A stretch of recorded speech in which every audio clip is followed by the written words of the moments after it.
Beginning our walk today beside the River Nid, the quiet thread that has shaped this valley for thousands of years. And the water moves very gently over the stones and the plants, light catching the surface. And for a moment at least, it's easy to kind of imagine that nothing ever changes here.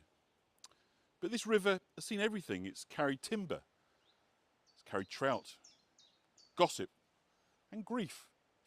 It's flooded, it's frozen, it's vanished underground, and it's returned all over again. It's been both friend and threat, a constant presence in a landscape that has shifted all around it. We're going to explore that landscape today.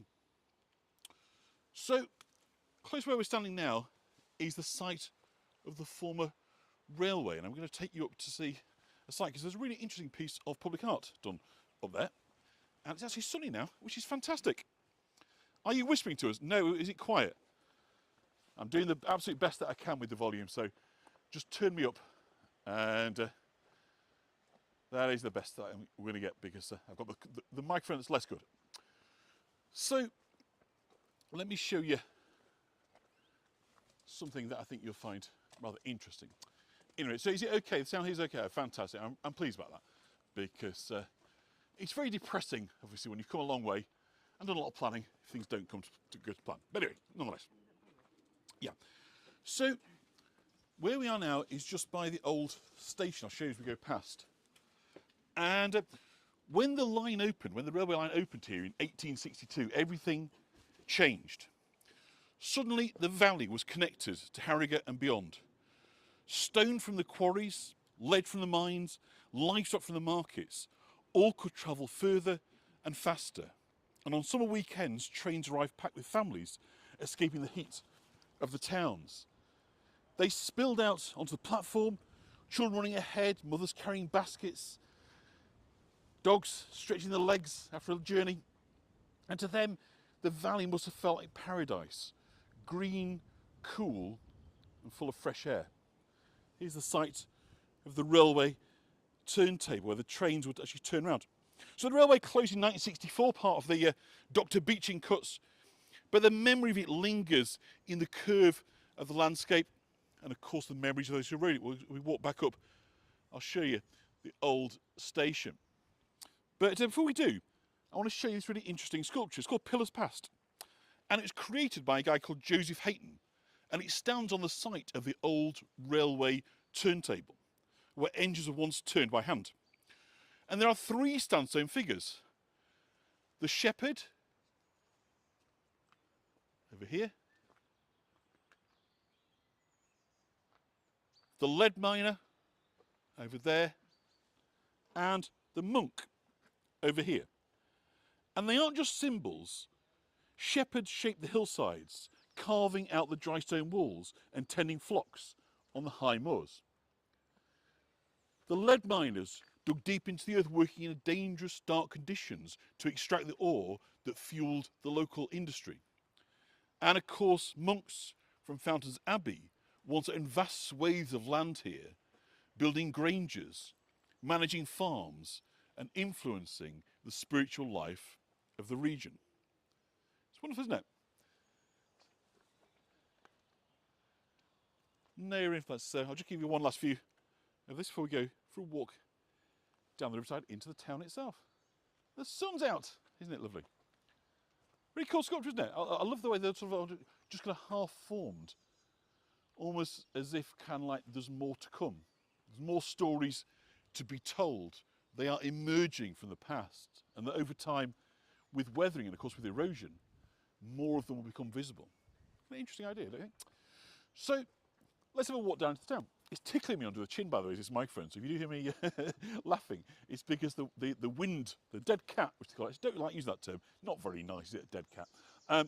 Is tickling me under the chin, but there you go. So I'm being gently caressed by a dead cat as we go on. So, long before Pateley Bridge was a town, the river was a crossing point.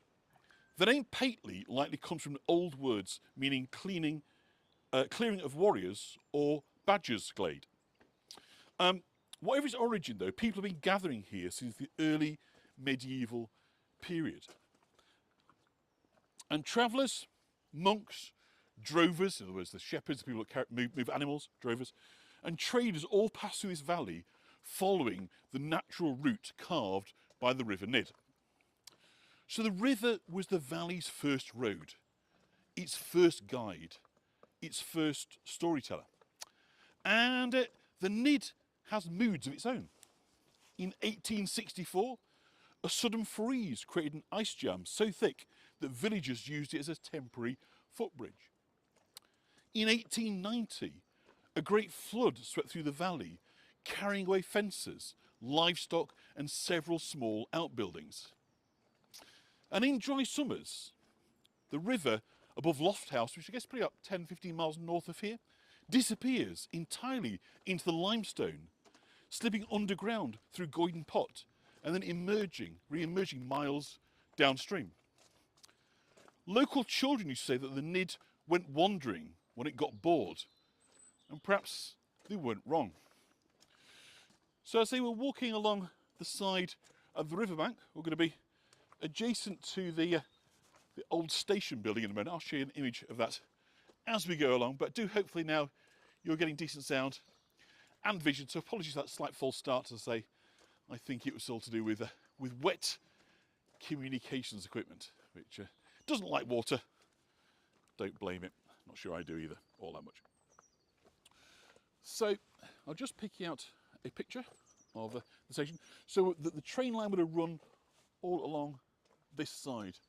Anybody's been to Pateley Bridge, by the way? I think Catherine said she'd been in years gone by, but probably not as long back as 1964. You're unlikely to have arrived here by train, but you can see part of the old railway signage over there. And in a minute I'll show you where. Did Robin not find it? Well, I'm sure she will. I mean, at the end of the day, whether it's now or after, but she'll be back, I'm sure. You have to go on my channel, but unfortunately I had to close it out because it wasn't going anywhere, was it? That stream. So sometimes you've just got to stop it and start again. It's lovely, isn't it, this footpath? It's really, really kind of calm, sort of bucolic. So we're going to be seeing the stone bridge of Pateley Bridge in a minute, and this is obviously the town's namesake, and it's one of its oldest landmarks. It dates from the early 1700s. So, is it lovely? The sun's coming out now. So Catherine can't remember much about it, but she's been before. So we are in Harrogate area, between Harrogate and Ripon. So we're probably about sort of 30 miles or so north of York. We're on the edge of the Yorkshire Dales National Park. The flower's just coming to bud there. Hello, Mitzi. Good to see you. And the weather looks set fair now for our tour. Thank you, Leslie.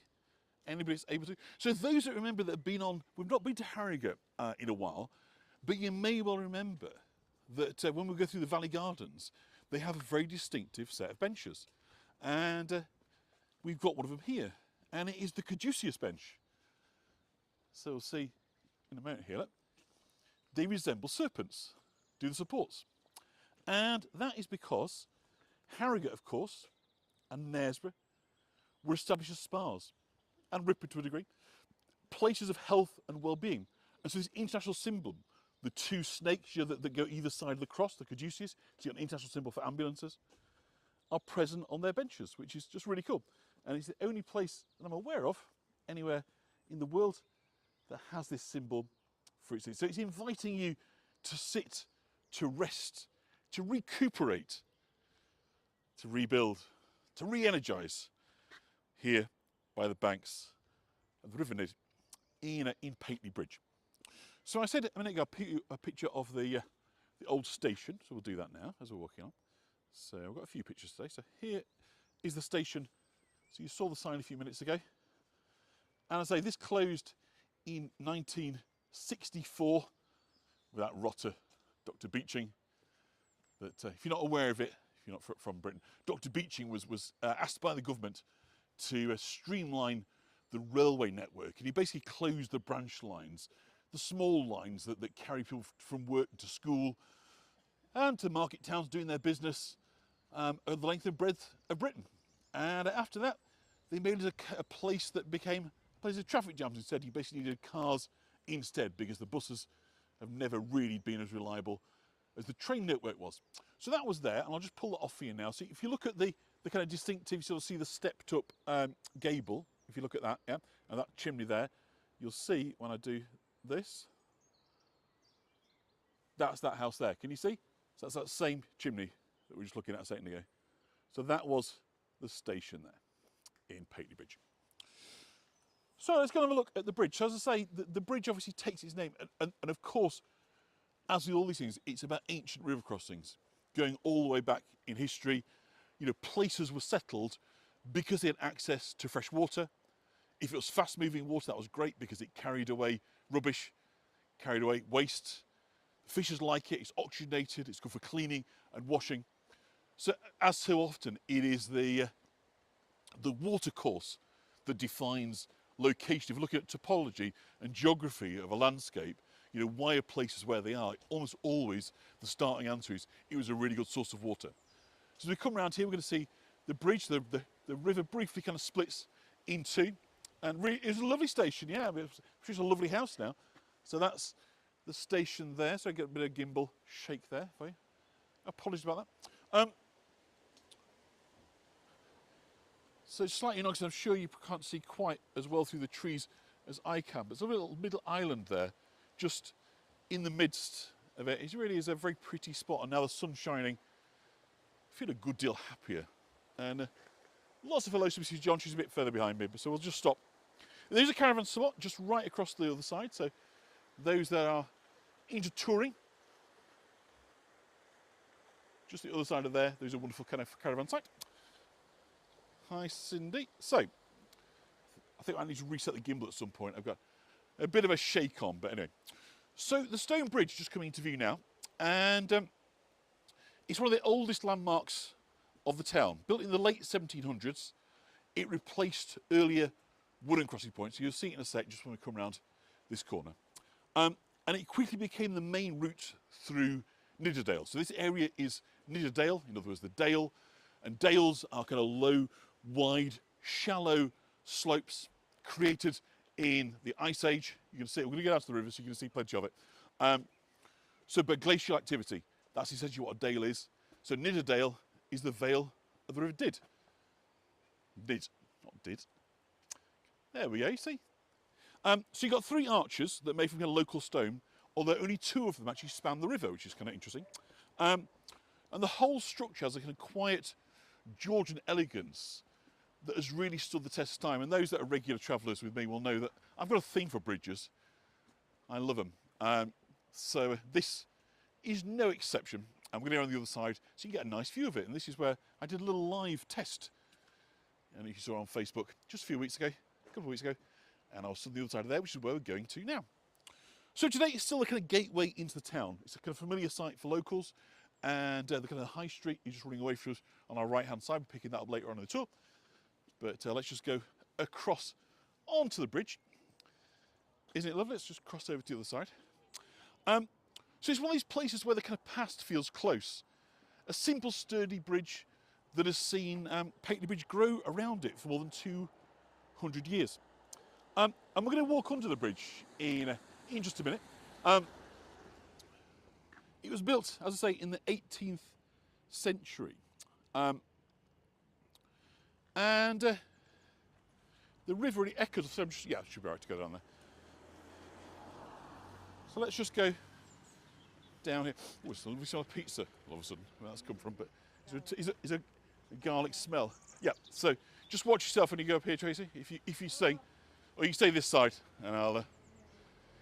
It's lovely, isn't it? Right. So I think Mrs. John pretty wisely is staying on the other side. I'm going to take you down across. So we've got sort of stepping stones. Do you want me to hold you? I'll just slow us up so Mrs. John can... Rude. I don't want you to slip, do we? I've got a dodgy knee. Yeah, I've got a dodgy knee. Okay.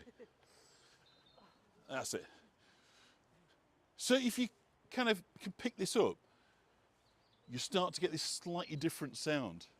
This echo will pick up from the water. The river echoing off the stone. And the kind of world above becomes a distant hum, and for a minute it feels like we've stepped into a kind of hidden chamber. So this bridge built in the 18th century and widened later, seen everything. Pack horses carrying wool, drovers, herding cattle, miners trudging to work, railway workers heading to the station, and also evacuee children arrived during the Second World War, and generations of local families crossing it daily. Yeah, hi Robin, sorry we had a drop out earlier, but we've been back. So if you want to jump back at the end of this, you'll pick up the 15 minutes so you missed. So during the war, the bridge became a gathering point, and locals remember seeing evacuee children from Leeds and Hull arrive here. So I've actually got a picture of children arriving into Ripon. It's not a very good picture, this one. But of course, the evacuees were children that came from urban areas where there's a lot of bombing during the war, so they were evacuating out, and many of them arrived here. So pictures kind of capture them clutching small suitcases and gas masks, unsure really, I suppose, of what would await them in the valley. And many went on to stay with families in the area and formed bonds that actually lasted a lifetime. There's a really nice kind of class picture of the school at Massam, which isn't too far away from here, a few miles away from here, all evacuee children. So a real kind of community and bond, and people coming from cities and experiencing this kind of landscape that would have been totally and utterly alien to them. So I think it's kind of really nice little sort of part of that legacy and the story of Pateley Bridge, that they welcome them. Particularly this time and age, we talk an awful lot, don't we, about immigrants and new people coming in and this, that and the other, that evacuation is a very positive story of how that worked. So people used to say that the Nid was home to water spirits, shy, watchful beings who lived in deep pools and only appeared at dusk. Fishermen swore they saw shapes moving beneath the surface that weren't fish, and children dared each other to touch the water at night, convinced something might brush through the fingers. So I think we'll step back out. We're going to start exploring the urban centre of the town, and sort of behind us then, this calm, steady timelessness. Ahead lies the climb into the town, where the stories are going to shift from the landscape and legend to people and daily life. And this is where Pateley Bridge begins to reveal its heart. So isn't that cute? Sorry, the gimbal's just a little bit skewy. But I'm loath to switch it off until I have to. So we'll just help Mrs. John. I'll just stand up here for a second and pan across. You ready?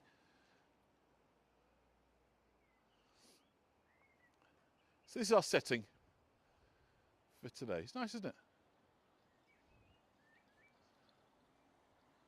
And so we've got a footway over as well. I'll come this side so I can just help Mrs. John. They could have a handrail, couldn't they? But there we go. It's not to be. So, in the mid-1800s, Pateley Bridge was a town on the rise.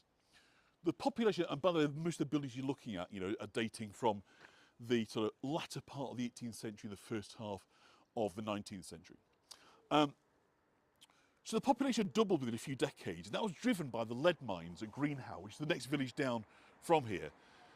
So quarrying in the hillsides and textile mills along the river, plus, of course, the arrival of the railway from the 1860s meant there was work here, there was demand for labour. And so people were coming from the cities, from Leeds, from Bradford, Halifax, hopefully able to find secure work, but also combined it with clean air away from the filthy, belching factories. So families poured into the valley looking for work, and housing struggled to keep pace. So even though on this side now we've got sort of modern sort of houses, which I'm not going to point to, this area here, King Street, was kind of characterised by really, it's a very, very busy residential area, and the cottages, now demolished until we get a bit further down the road, were tiny. Some families lived in a single room, others squeezed 6 or 7 people into 2 rooms. Children slept top to tail, clothes were patched up until the fabric gave up, and privacy was a luxury that few could really imagine. Life was tough for everyone, And for Victorian children growing up in these houses, childhood was not a protected time. It was a brief pause before work began. Many were sent out at 4 and 5 years old, an age we now associate with play and imagination, to earn whatever pennies they could. They worked long hours in dangerous, filthy conditions because their families depended on every coin they could bring home. So I've got just a few photos here just to share with you again of child labour in the Victorian era. These aren't specific to Pateley Bridge, but this is another location where you would have found children working in textile mills, in factories, in these kind of conditions. So it sort of horrifies us now to think of it. But it was absolutely the norm. And it was the only way, really, for families to survive, to have enough people working in a household to bring enough income in to feed the rest of the household. So we're kind of haunted now by looking at these pictures of children in industrial settings. But this was the norm. This is what life was like for families. Children swept streets, carried coal, stitched clothing, worked in mills, tended fields. And in the darkest corner of society, they were abused, pushed into far worse. It's kind of interesting to know that Britain created a society for the prevention of cruelty to animals decades before it provided a society to protect the interests of children. And I think that tells you an awful lot about the Victorian attitude towards children. They were simply a resource. So walking in these streets today, so I'm going to we'll come down now. We're into sort of slightly better preserved area now with some of the older buildings. So get rid of you. Oops. Try again.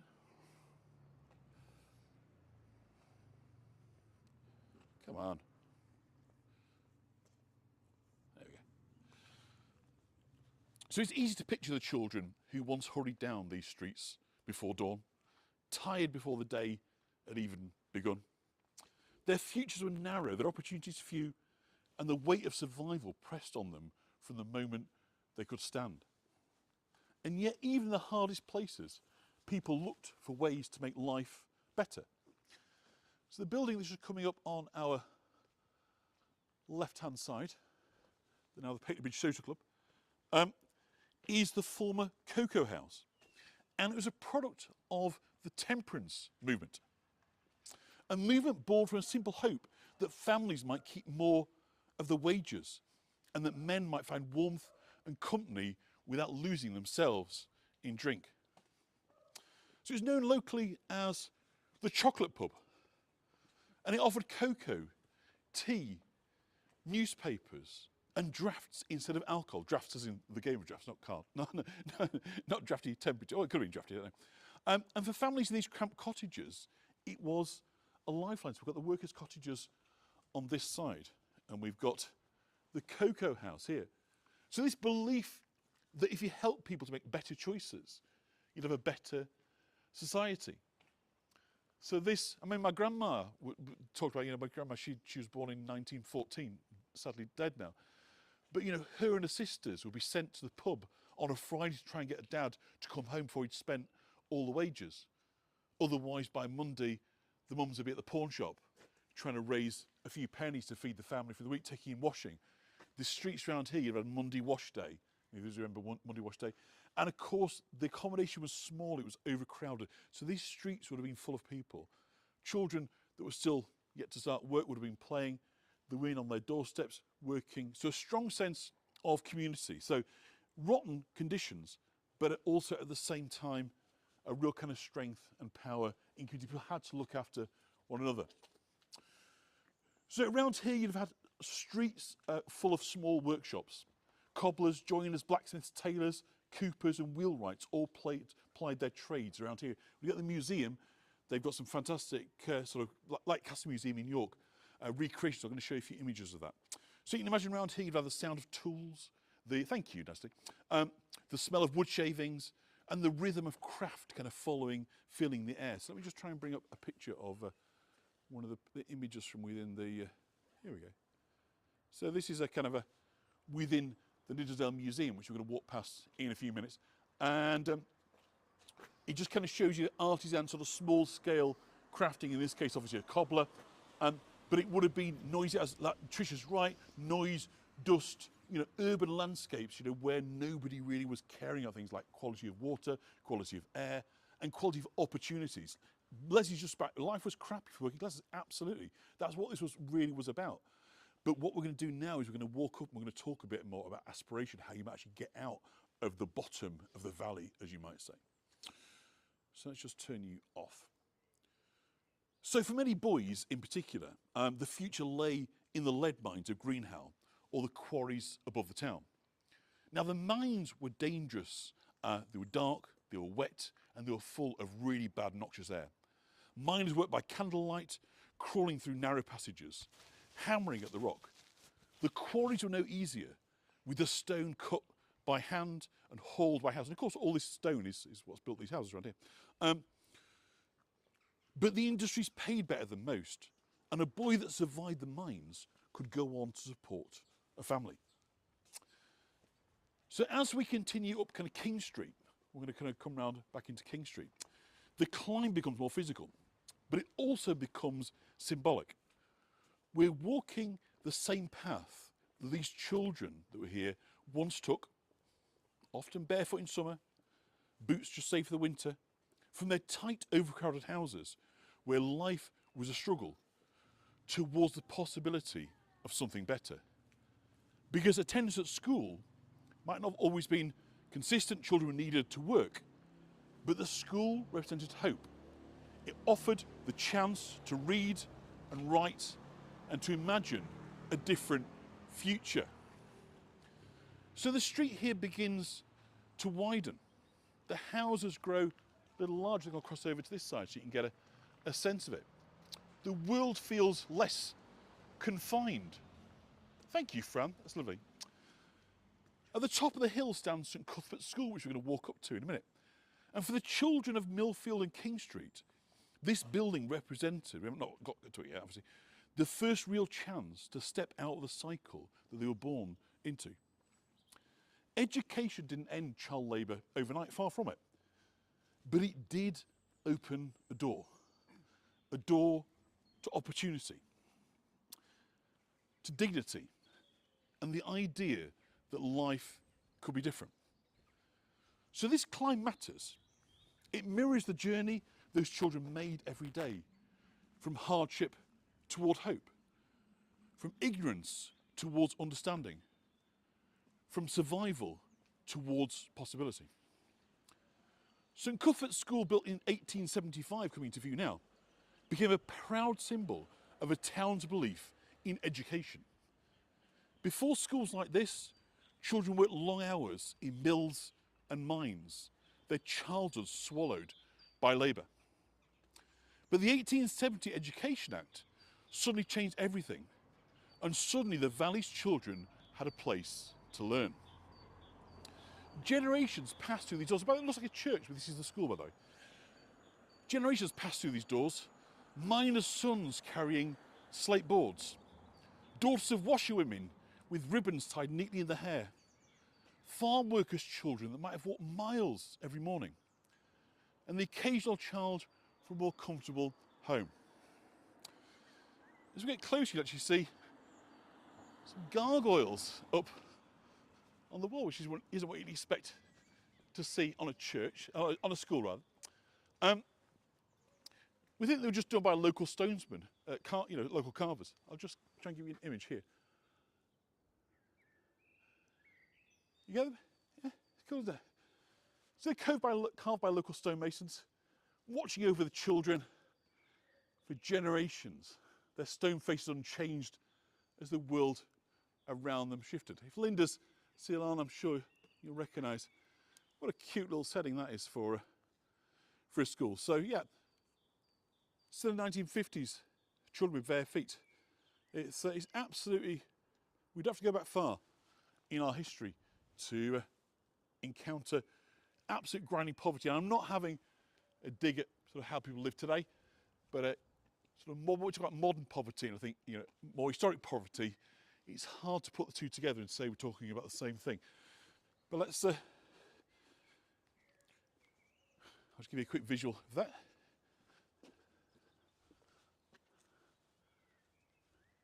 Isn't that cool? Bats, yeah. So inside the school, the classrooms would have been very simple. Wooden desks, inkwells, chalk dust, and no doubt the stern gaze of the schoolmaster. Again, inside the museum, we're coming to just in a moment. These lovely houses here, look at these. I'll just bring up an image of the schoolroom. Wonderfully recreated for us. There we go. Oops.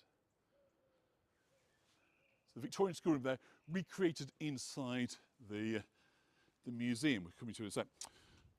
But for many, this is the schoolroom, the first place where they're encouraged to dream beyond the valley.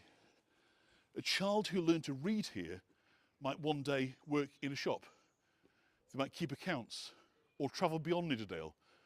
Possibilities that would have been unthinkable just a generation earlier. We really cannot underestimate or overstate the importance. And bear in mind, this wasn't school until the age of 16 or 18, nothing like that. It was primary education. But making a population be able to read and write opened up chances that kids a generation earlier simply couldn't enjoy. Look at that. So we're going to follow it round to the left, and the mood changes again as the imposing structure of the old Pateley Bridge Union Workhouse comes into view. So let's get rid of that. So built in 1863, it was of course a place of last resort, feared across the region. The poor, the elderly, the sick and the orphaned came here when they had nowhere else to turn. And inside these walls, families were separated. Men and women slept in different wings and children were kept apart from their parents. Food was plain and strictly rationed. Work was hard, not ending. The workhouse master enforced strict rules and every hour of the day was governed by routine. Yet small acts of kindness existed here. Children found ways to play. At Christmas, townspeople would come and bring food so inmates could enjoy a rare treat. The workhouse was a harsh place, but also part of the fabric of the community. A reminder of the fine line many families walked between survival and destitution. So today the building houses the Nidderdale Museum. Brilliant museum, one of the finest ones in Yorkshire. Treasure house of local history created by volunteers who refuse to let the stories of the valley fade, so good for them. We've got here a monument to the Angram Reservoir, built in the dales above here. So Victorian engineering at its finest built the great reservoirs of the Upper Dale, Gouthway, Angram and Scarhouse. They're extraordinarily challenging engineering feats. And at Scarhouse alone, a temporary village, complete with a school, hospital, cinema, canteen, even just railway, was created. And over 1,000 navvies lived up there, blasting rocks, laying tracks, pouring concrete, and building the massive dam walls that still hold back millions of gallons of water, providing vital infrastructure to this day. So they really went through it. But this artwork here, I think, is an absolute kind of credit to what they did. So when the reservoirs were completed, the villages were dismantled, leaving only memories and a few scattered foundations on the moor. Isn't that a wonderful monument? So just around the corner here, very sweetly, is the Victorian Police Station, built in the late 19th century. And in a small town like Pateley Bridge, the police were neighbours as much as officers. Everybody, they knew every family, every child, they knew every troublemaker. There's a lovely horse here. And every secret. They dealt with drunkenness, petty thefts, dispute over livestock, and the occasional brawl after market day. During the Second World War, they coordinated the Home Guard, organised blackout drills, helped settle evacuee children into local homes. So the police were part of the heartbeat of the kind of local community. And then turning the corner here, we step into the kind of artisan courtyard, a tucked away space where small workshops once operated. And we've now got sort of craft businesses being based in this area. And Mrs. John's a bit behind us, but she'll find us. That's a good thing about nice booming voices. People can find where I am. So you can almost kind of hear the echoes of the past. The tap of a cobbler's hammer, the rasp of a saw, the hiss of the blacksmith's forge, the murmur of craftsmen sharing stories. This courtyard, here's the entrance look to the, still to this day, the police station. Isn't that sweet? So this was the beating heart of the craftsmanship, and many of the tools here were made by hand and passed down throughout generations. So I've got another image from within the museum behind us, and it shows a carpenter, a joiner. But just look at the amount of tools that he's got at his disposal. So what a value that would have been. It'd be impossible, wouldn't it, to carry out your craft. But becoming skilled in the use and knowing which of these tools to deploy when there's no button to press, when there's no computer to decide on your behalf. It reminds us of what it was to be a skilled artisan craftsman in years gone by. So some of the finest kind of stonework in the valleys, the lintels, gravestones, farm buildings, came from workshops just like these, the ones you're looking at. These are kind of Victorian places of industry. They're here in the valley bottom of, or actually top really, aren't we, in Pateley Bridge. And I just want to find, hopefully Mrs. John can still hear me, we'll to catch up. So we're going to leave the courtyard, and as we do, I just want to kind of take a view of the landscape, and it really kind of opens up for us here. So up until now, we've sort of seen pictures, little snippets of the landscape, but now we start to see a kind of broader span. We get a sense of the setting of Pateley Bridge. The hills rise gently, the river curves below, and the rooftops spread out like a patchwork quilt for us as we walk down the alleyway. So we're going to walk down the alley, and we're going to head up now, and we're going to go and visit the local church. The Church of St Cuthbert's. This is St Cuthbert's School. So you'd be forgiven for thinking that this was the church, but actually no, this is the local school, the primary school that opened, as I say, in the later Victorian era to give children a chance to escape the grinding poverty and to aspire. And of course, it's no coincidence, is it? It was at this time that Britain was building a booming empire. So what did they need? They needed to export people of education to all around the globe, to India, to South Africa, you know, as Britain's ambitions to administer an empire grew. So consequently, they needed more and more educated workforce. So it's not simply, you know, liberal politicians thinking life's not fair to the poor. There is a great degree of self-interest in here as well. By creating grammar schools, if you start to cream off and find the most talented children, irrespective of where they've come from, and educate them, then you've got a new source of talent that you can deploy in, not so much now in factories, but in places where you need intelligence, judgment, decision making. Okay, so this is kind of what drives the Great Education Act of 1870. Now Mrs. John is just behind me, and is doing pretty well with the slopes. It's all up and down here. So we'll step in and have a look at the courtyard, the churchyard, even better still, of St Cuthbert's before we walk back down the high street. You can see the queues to button shops. But isn't it a lovely place? I don't know if this is bringing back memories for you, Catherine, but look at that for a setting. No, it's not two churches. No, that one is a school, looks like a church. This is the church.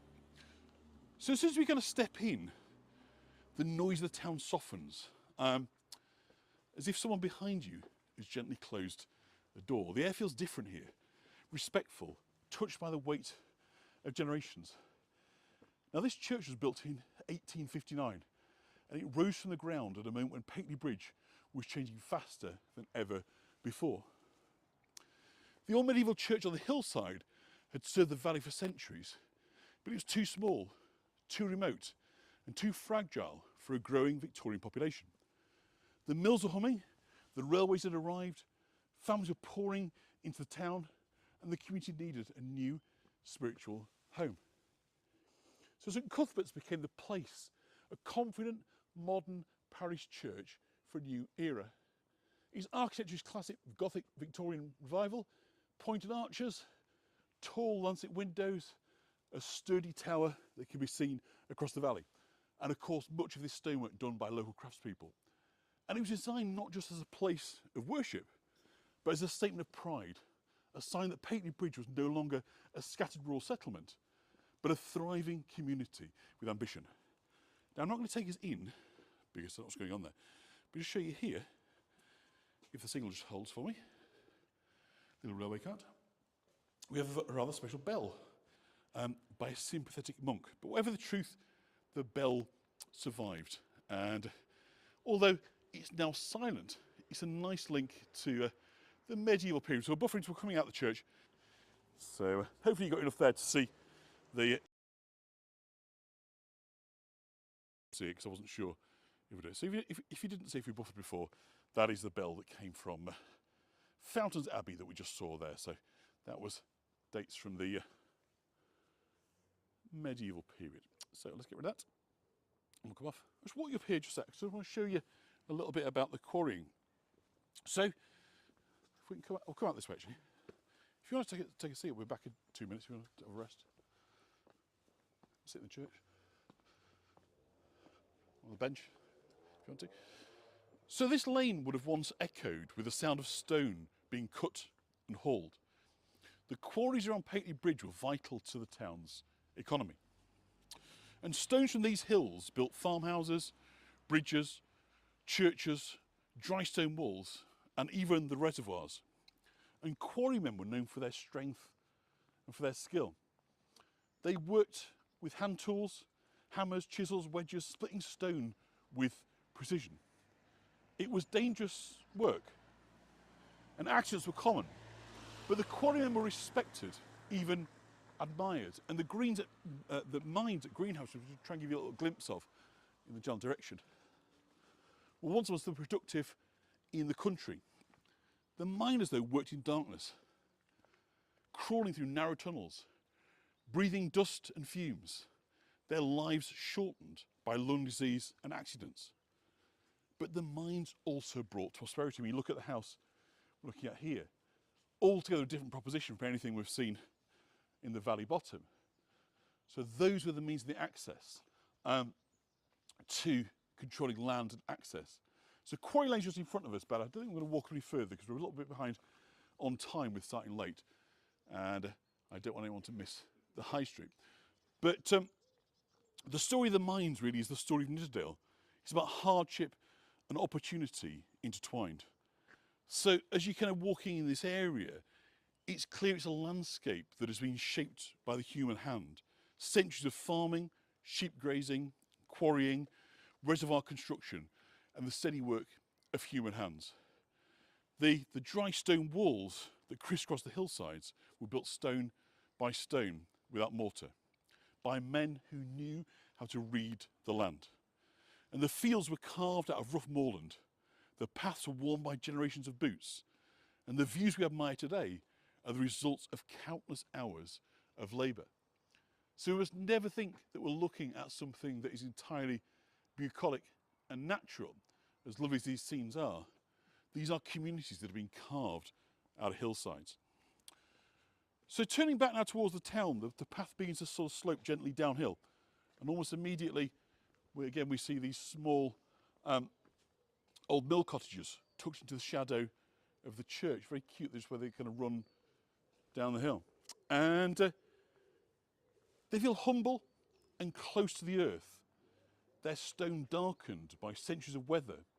The windows small and practical. You can always imagine the families who once lived here. Mill workers, labourers, washerwomen, stepping out each morning with the sound of the church bell above them and a day's work waiting below. So as the hill steepens, the cottages begin to change. The buildings start to grow taller, a little grander, the stonework finer. The doorways become wider. It's a quiet shift, but you feel it. A move from the working homes of the valley's labouring families into a more confident architecture of civic life. And this was the part of the town where decisions were made, disputes settled, and a community's life was organised. Coming into view with the building there with the black and white end gable was the former courthouse, and the place where local magistrates presided over everything from petty theft to livestock disputes.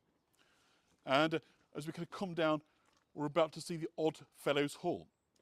They are tiny, aren't they? So, as I say, there's a huge contrast between that's like 4 or 5 houses in the space of kind of one house down here. So you get that sense that people were not blessed with a lot of space. Overcrowding was the norm. But in some respects, cynical folk would say, well, that's how you solve the housing crisis, is you cram more people into fewer properties. But it's not a very nice way to look at it, but that's how people were housed, with very, very limited amounts of space. But what's important in this story, the stories of not just Pateley Bridge, but in so many, was how cooperative movements, how people came together to find solutions for their communities, whether this was through church and their faith. So I said the old courthouse there, I'll show you that, the sign there. Do you know there would have been a knocker-upper, Susan? So for those that don't know about knocker-uppers, this is before the era of alarm clocks. And people working in the factories were often getting up before the light had come up. And so they would pay somebody who had a stick, a little tapper at the window. And it was a quite discreet way, but it was basically instead of an alarm clock, so it would tap on your window with a big stick standing in the street below. I mean, you maybe pay them a couple of pence a week, but of course, you know, you do enough houses, it adds up into a working wage, but not a lot. There wasn't a good thing. But there's a lovely old story by Bill Norton. If you haven't read any Bill Norton stories, do dig him out. Very, very sort of sentimental stories about the north of years gone by. And he tells a story about a tap-upper who continues. Well, I'll let you read it. It's a really good story. So talking about the kind of coming together then, you've got the Odd Fellows Hall here. And this is reminded of the Friendly Societies, the Quakers, who offered support long before the welfare state. Places where working men pooled their pennies to protect each other from illness, injury, and hard times. This is the Odd Fellows Hall here. So basically, cooperative action, people coming together was, isn't it beautiful, the blue sky now? Gorgeous, isn't it? We've really got lucky on the weather. Thought it was a bit awful, but it was horrible. So Mrs. John is now happy and smiling. So, just to prove it, there she is. Looking very happy in the sunshine now. So yeah, the Odd Fellows Halls, that's actually what it's called. It was basically a way of people coming together and there you go, Odd Fellows Hall, and supporting each other. So coming out of a lot to do with Quakerism, kind of self-help Methodism, you know, can the alcohol, get together, educate yourself, learn to read, learn to speak, learn to negotiate for your rights. So just behind it then, the Playhouse, a building that's worn many hats over the years.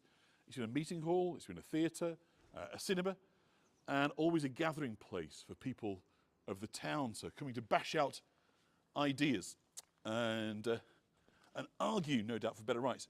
But then just as soon as we've got used to the slightly grander buildings, they diminish once again, and we're back to the small industrial accommodation.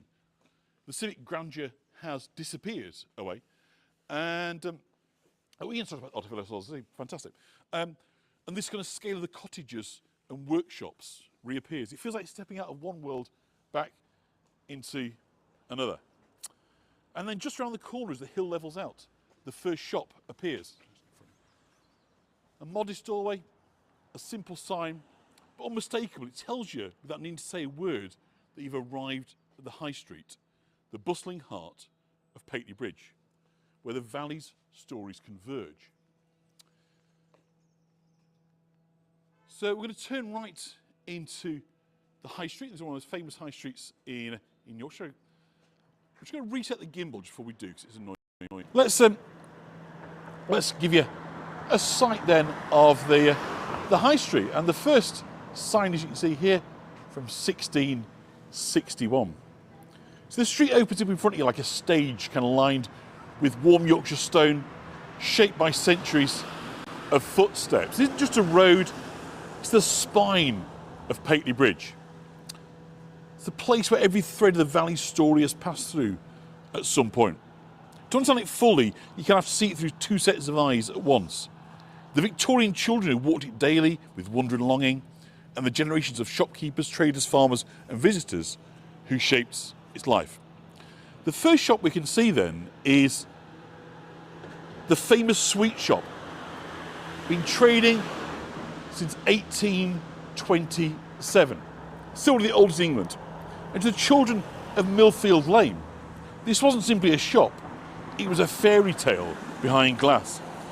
After school, they'd press their noses to the window, breath fogging the glass as they stared at the tall jars filled with humbugs, sherbet lemons, pear drops, cinder toffee and licorice twists. Most days had no money, but looking cost nothing. So the shop has seen everything. Victorian children spending a precious halfpenny, soldiers on leave buying sweets for sweethearts, evacuee children in the 1940s tasting their first Yorkshire toffee, and tourists arriving by railway in the 1920s. It's more than a shop, it's a kind of memory machine. Let's kind of head down, because a little bit further down the street here, we've got the site of what was once the Drapers. It's now a cafe. And this is where mothers would come with a few coins wrapped in a handkerchief, hoping to stretch their budget just far enough. Inside, a long wooden counter. Lots of bolts of cloth, ribbons, buttons and threads. Children stood quietly beside their mothers, watching the yardstick slide across the counter, hoping there might be just enough left over for a ribbon or a scrap of bright fabric. Because before ready-made clothes, Pateley Bridge was a town of makers, of seamstresses, tailors, knitters, and women who could turn old garments into new ones. Clothing wasn't bought, it was made, mended, and remade. The old baker's shop, now gift jewellery shop here, was a place of pure temptation. The smell of warm bread drifting up the street, wrapping itself around children like a blanket. And they'd slow their steps, hoping for a broken bun or a misshapen loaf.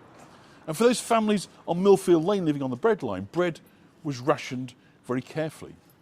But the smell belonged, of course, to everyone. And bakers often extended credit to struggling families, donated bread to the poorhouse, and special baked bread was made available. Bread wasn't just food, it was community.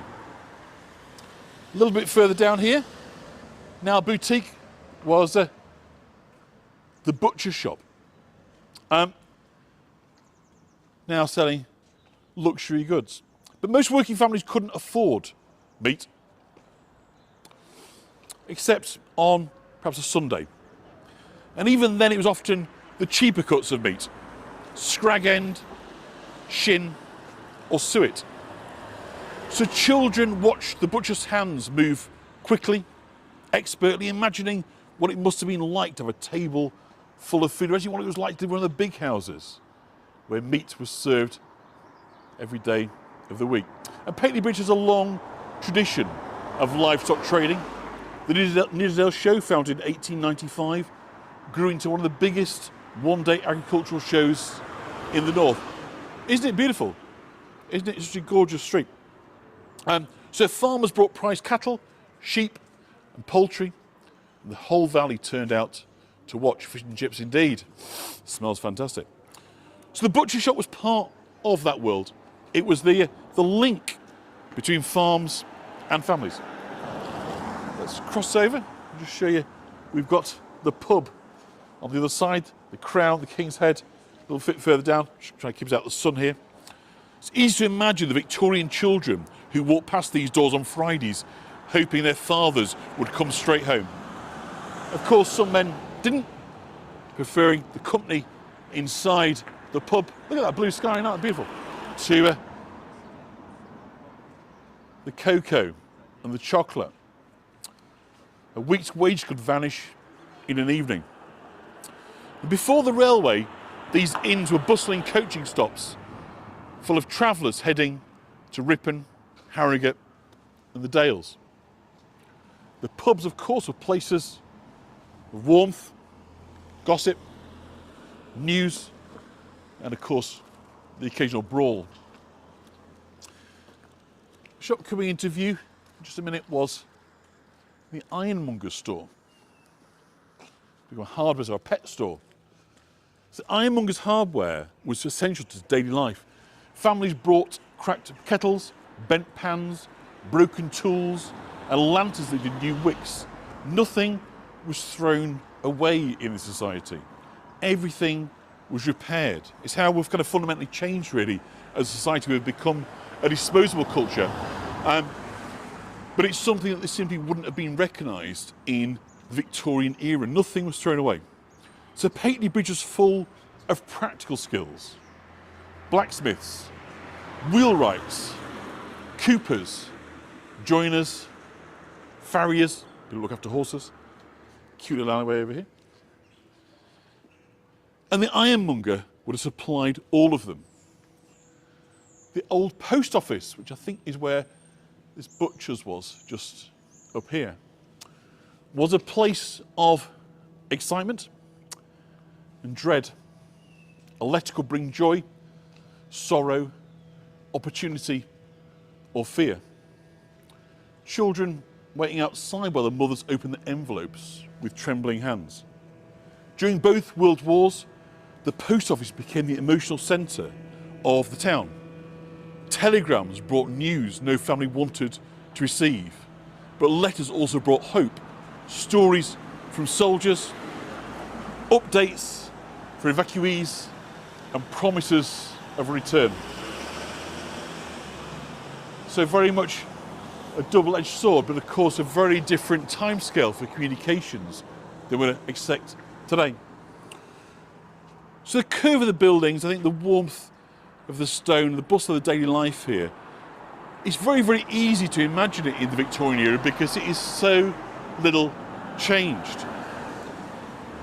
We're just passing the site of an old butcher shop over here. Next door to it was a fishmonger's. I believe this one was a fishmonger's. But fish, of course, this far away from the coast was a luxury. So looking at these kind of glistening fish on the slabs of ice, the children would perhaps imagine a sea they'd never actually seen. The cobbler's shop next door, equally important. Children's boots were patched again and again, with cardboard inside to cover the holes. New soles hammered, laces replaced with string. So a good pair of boots could last a childhood if the cobbler was skilled.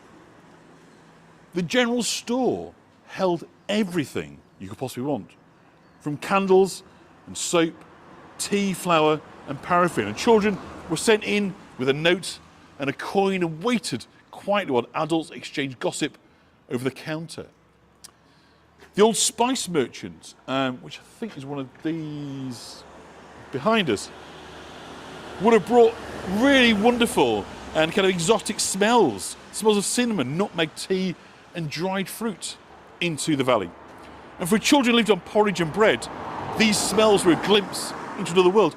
And I'll just give you another image from inside the museum that is of the recreated general store. Isn't that beautiful?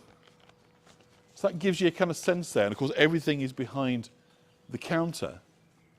And it's kind of, there's no kind of self-service, everything's kind of served to you. And then finally, we've got the bank here. Let's get rid of that. With its kind of grand stone facade, a building that belonged to another world. Most families had nothing to save. Some had nothing left by Wednesday. So children walking past it, knowing, even at a young age, that this was a place for other people. People lived in the larger houses of King Street and up the higher end of the valley.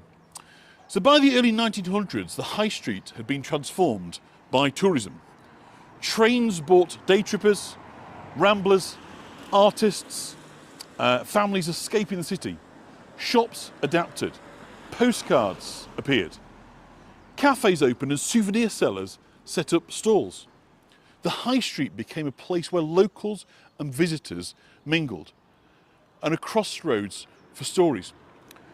So here at the top of the high street, It's worth remembering that the street has seen medieval markets, it's seen Victorian poverty, it's seen Edwardian tourism, it's seen wartime rationing, it's lived through railway closures, it's seen annual agricultural shows and generations of family. It's the living memory of Pateley Bridge.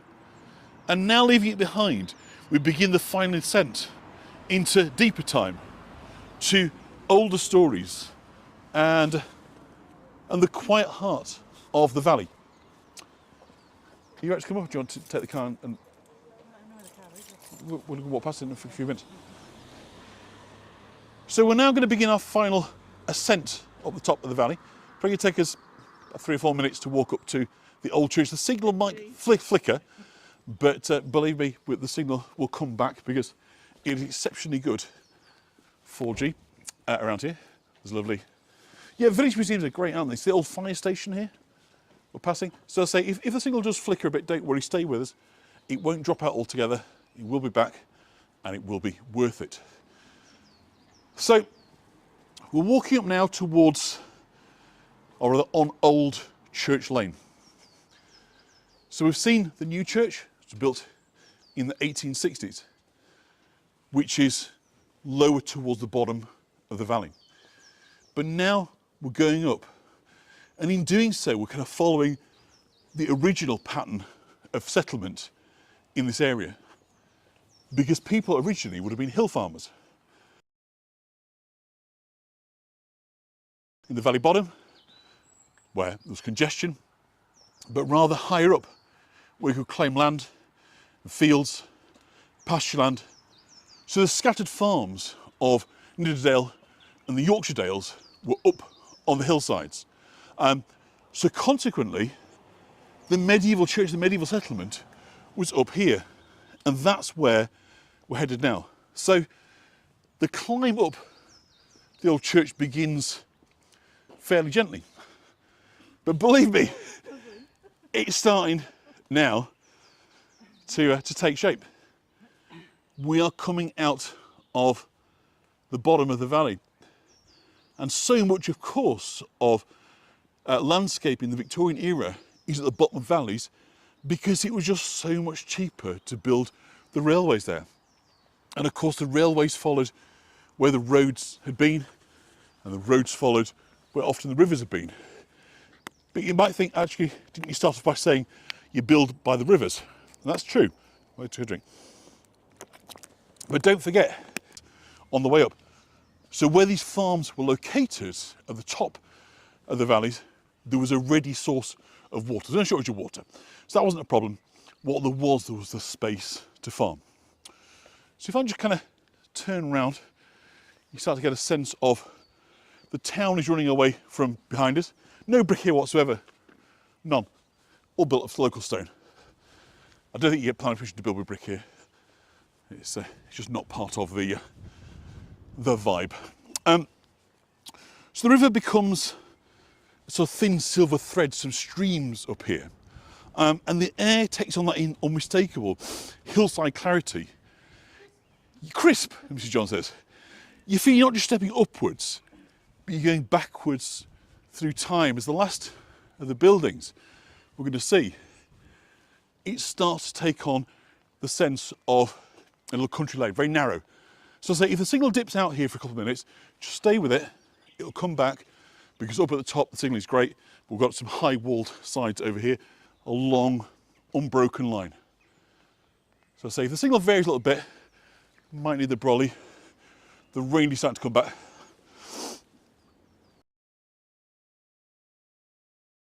It's a rise. You can probably hear I'm getting slightly out of breath. The dry stone, the landscape kind of opens out, and we return to dry stone walls that run like stitching across the hillside. So we look at these stones. We should be all right. Can I get the brolly? Huh? You need what?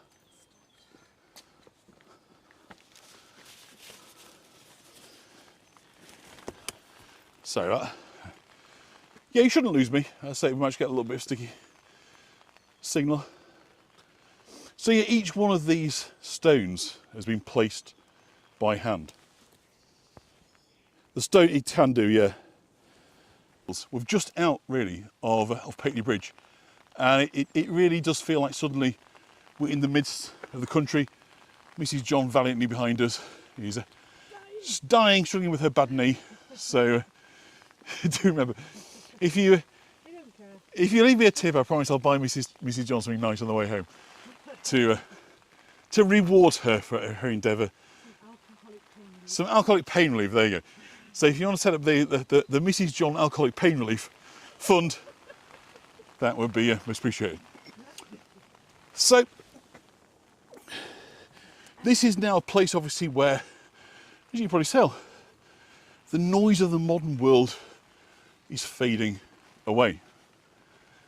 Probably all you can hear is my puffing and panting, indicating I'm not in the best shape of my life, but doing my level best.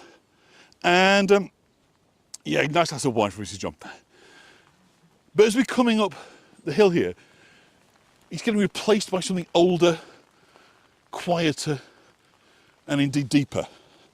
Because at the rise, the top of this hill, we've got the original church.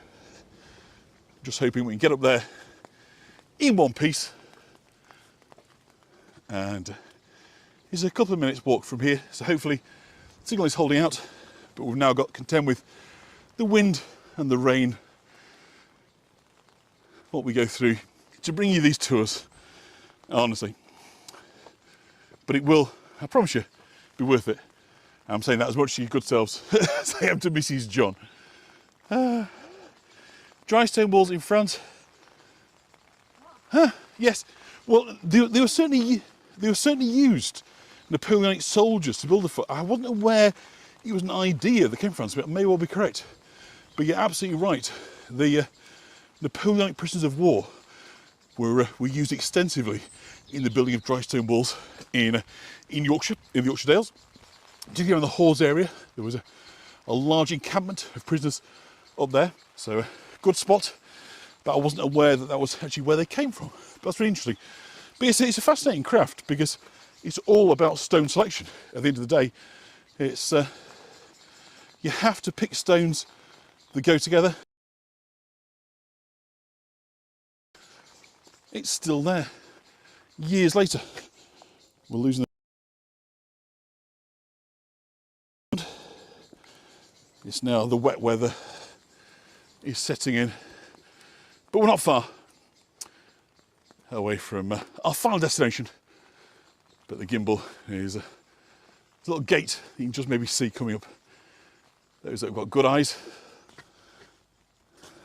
I know exactly where I am, Leslie. I'm just, I've lost the gimbal. The gimbal has completely stopped.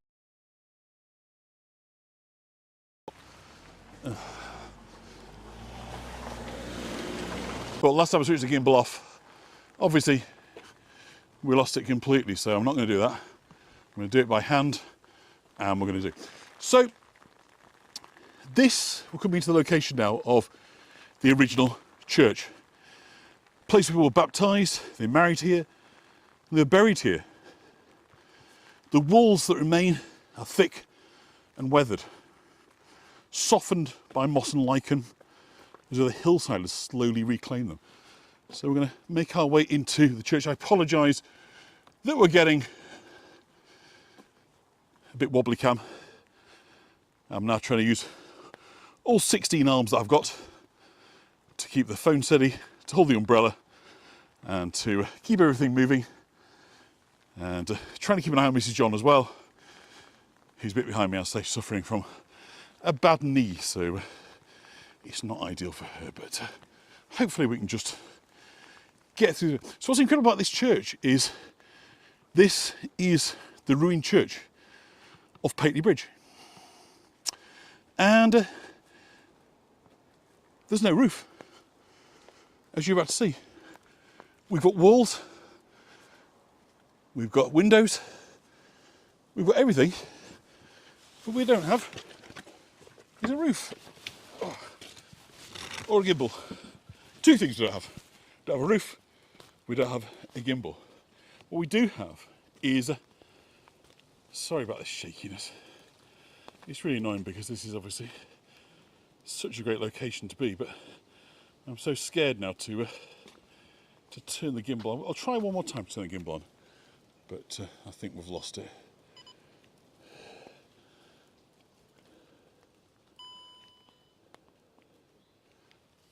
Oh, come on. That's it. Oh, it's back. We have ruins. Yeah, I see we've got ruins. Yeah. So you can imagine, of course, the Victorian children we've spoken about a lot would have come from the villages below to play in the ruins. Just leave it there, it's fine. They climbed, no doubt, the low walls, darted between the gravestones, played hide and seek in the long grass, and of course, in this ruins. They'd chase each other through the broken doorways. They treated the place with a kind of casual familiarity of childhood. A place to explore, to laugh, to invent stories. They probably would have barely noticed the gravestones around them. Most of them, of course, too weathered to be read. But one grave did catch their eye. A solitary stone, older than the rest. Its inscription faint, but it's still legible. They wouldn't know the name of the person whose name was carved there. They wouldn't know the story. They only sensed, really, that whoever lay beneath it belonged to another world entirely. Someone born almost 200 years earlier. They'd perhaps pause for a moment, puzzled, then run off again, leaving the mystery behind them. It's around here somewhere, isn't it? Just looking for it. It was opposite. Oh, there it is. Is it this one? There it is. Right. So this is the grave. Oh, fantastic. And get this. Okay. Let's read this together. Mary Myers of Northwoods departed this life on Friday, the 20th day of September in the year 1743, aged 120 years old, or thereabouts.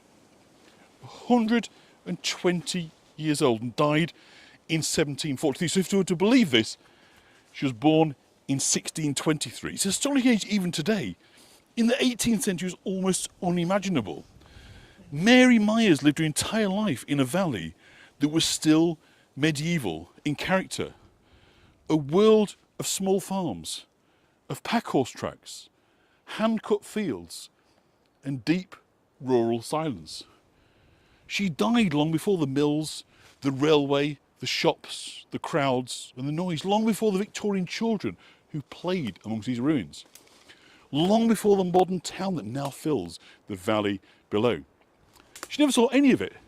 Mary Myers lived and died in that older space, unaware of a world that would one day grow beneath her. And yet here she remains, in the older world behind you, in the older silence of the hillside. Her grave becomes a bridge between centuries, between the medieval valley she knew and the Victorian children who played around her stone, and you standing here now.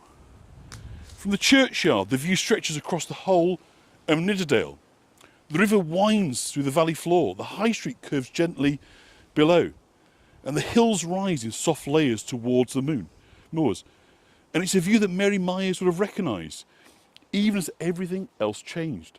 The valley she knew is still here, beneath the surface of the modern world.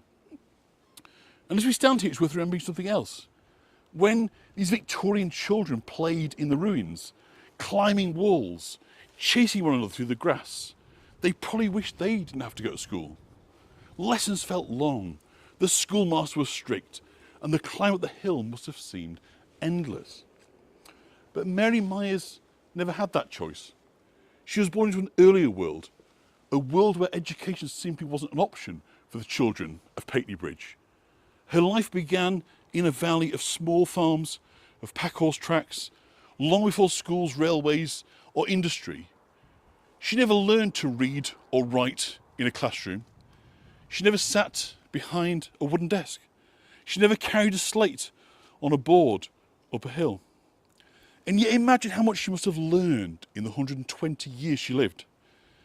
She learned the seasons of the valleys, the moods of the river, the rhythm of the land.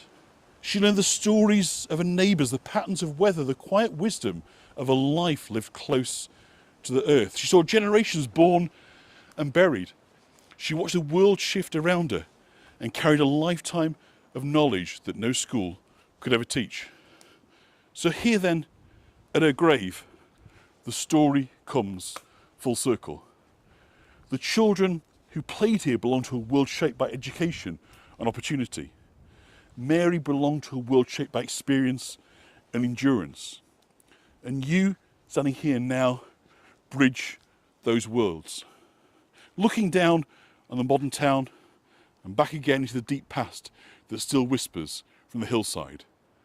It's a reminder that every life, whether schooled or unschooled, leaves its mark on the valley.